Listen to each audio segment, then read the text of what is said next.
Aminah, berkisah tentang seorang pria bernama Sidi Nouman. Dia menikahi seorang wanita bernama Aminah, yang wajahnya tidak pernah dilihatnya.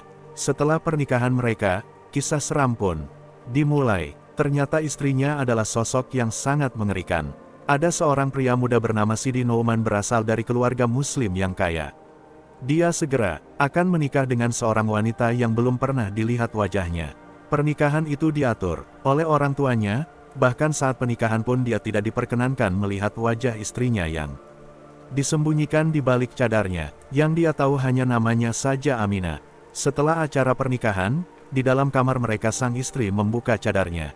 Alangkah terkejutnya Sidi melihat istrinya teramat sangat cantik, dia pun sangat gembira dan memeluk istrinya. Keesokan harinya Sidi Nouman dan istrinya duduk di meja makan, para pelayan menyediakan berbagai macam makanan lezat. Namun yang dia lihat istrinya tidak memakan apapun. Kemudian istrinya mengeluarkan kotak kecil dari besi, dibukanya dan diambilnya batang panjang. Dari dalam kotak itu, digunakannya untuk mengambil beberapa butir nasi untuk dimakan. Setelah itu dia memasukkannya kembali. Demikian juga hari selanjutnya, dia hanya memakan sedikit remah dari roti dan mengatakan bahwa dia sudah kenyang. Melihat hal ini Sidi Nouman sangat khawatir. Suatu malam, ketika mereka sedang tidur, diam-diam Aminah bangun dari tempat tidurnya, pelan digantinya pakaian dan dengan mengendap-endap dia pergi keluar. Sidi Nouman yang saat itu mendengar istrinya keluar, diam-diam dia pun mengikutinya. Aminah berjalan keluar menuju area pekuburan. Di tengah kegelapan malam, Aminah berjalan di antara makam-makam itu hingga sampailah dia sebuah makam yang masih baru di mana ada seorang pria menunggu di sana. Karena jaraknya yang cukup jauh, Sidi Nouman tidak dapat mendengar percakapan mereka, hanya dapat melihat bayangannya saja. Mereka membongkar kuburan tersebut, mengangkat peti dan membukanya. Mereka menarik mayat yang ada di dalamnya keluar, memotong-motongnya menjadi beberapa bagian dan memakannya, menyantapnya dengan buas dan lahap untuk memuaskan rasa lapar mereka.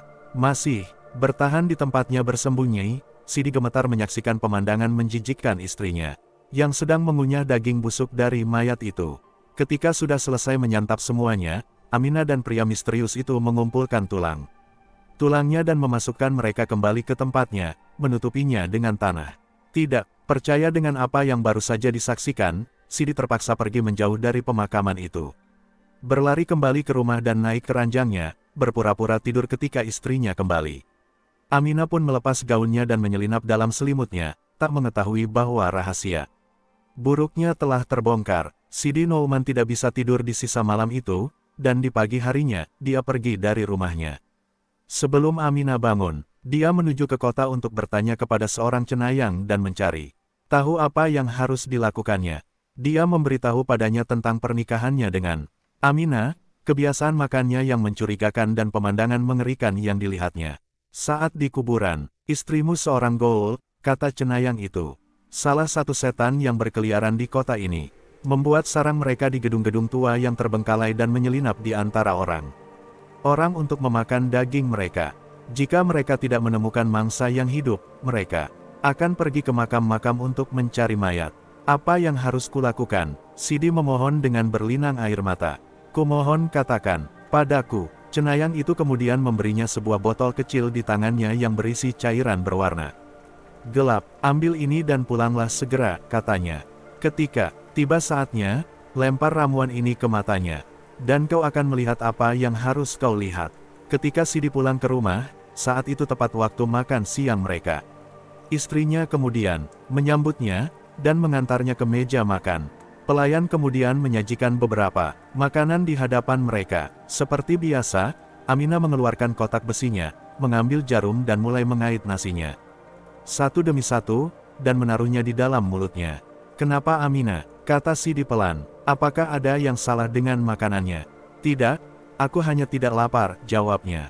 Mungkin ada sesuatu yang lain, yang ingin kau makan, Sidi mengatakan itu dengan senyuman sinis di wajahnya. Dari semua ini, pasti tidak ada yang lebih manis dari daging busuk sebuah mayat. Tak lama setelah mendengar kalimat itu, Aminah berubah menjadi kasar.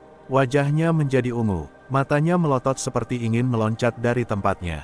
Menunjukkan giginya yang bergeretak, Aminah menyeberangi meja itu dan dengan kasar mencoba menangkap Sidi.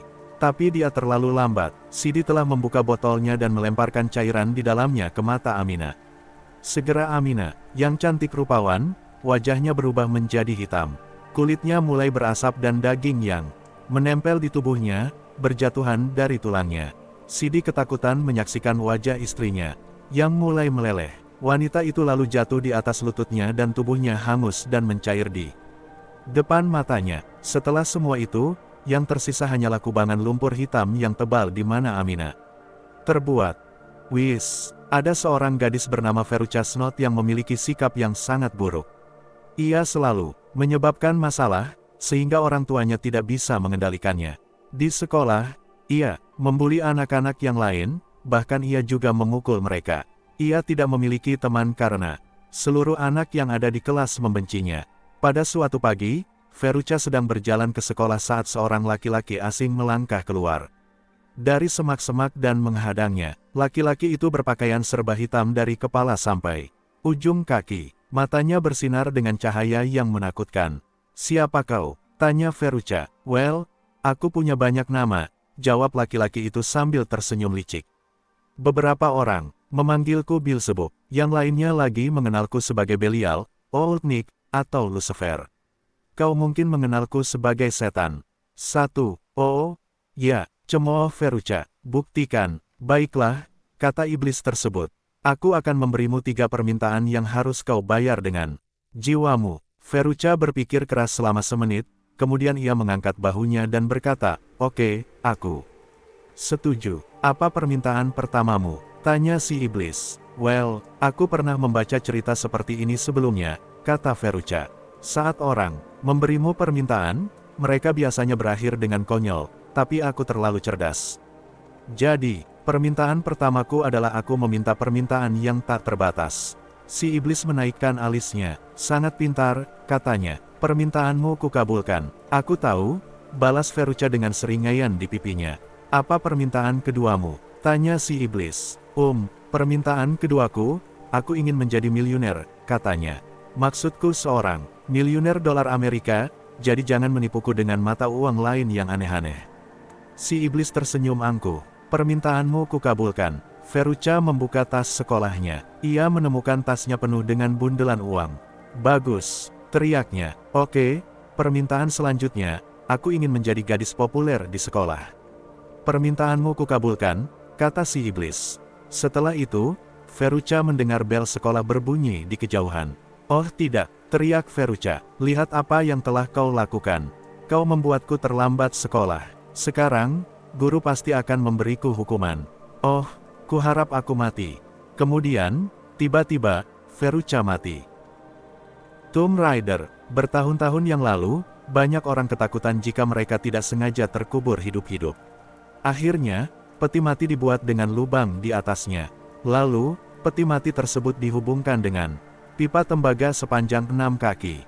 Sebuah lonceng digantung di atas nisan yang diikat dengan pipa tembaga tadi. Lonceng itu terhubung pada peti mati di bawah tanah. Jika seseorang secara tidak sengaja dikubur padahal sebenarnya ia belum mati, ia bisa bernapas melalui pipa tembaga. Lalu, ia bisa membunyikan lonceng untuk memberitahu penggali kubur bahwa ia masih hidup. Di sebuah kota kecil di Amerika Serikat, seorang penggali kubur mendengar suara lonceng pada malam hari. Ia terbiasa mendengar lonceng yang berbunyi dari halaman pemakaman. Kadangkala, itu hanya anak-anak yang mencoba mengerjainya. Pada lain waktu, itu hanya angin saja. Saat ini, ia dikejutkan dengan mengetahui bahwa suara lonceng itu akibat dari tarikan yang berasal jauh dari dalam tanah. Si penggali kubur memasang telinganya ke atas pipa tembaga untuk mendengarkan. Ia mendengar suara samar-samar dari bawah yang memohon dengan sangat agar dikeluarkan dari dalam kubur. Si laki-laki melihat nama yang tertulis di atas nisan. Ia bertanya, "Apakah kau Sarah Banon?" "Ya," teriak suara dari bawah makam. "Apakah kau lahir pada tanggal 17 September tahun 1807?" tanya si penggali kubur. "Ya," kata suara dari bawah kubur lagi. "Batu nisan ini menyatakan bahwa kau mati pada tanggal 20 Februari tahun 1858. "Tidak, aku belum mati," tangisnya. "Aku masih hidup. Mereka membuat kesalahan. Gali aku, kumohon padamu." Si penggali kubur melepas lonceng dari pipa tembaga agar tidak lagi berbunyi. Ia lalu menutup ujung pipa tembaga dengan tanah. "Maaf, Nyonya," katanya. "Sekarang tahun 1959. Siapapun kau yang ada di bawah sana, kau benar-benar tidak lagi hidup."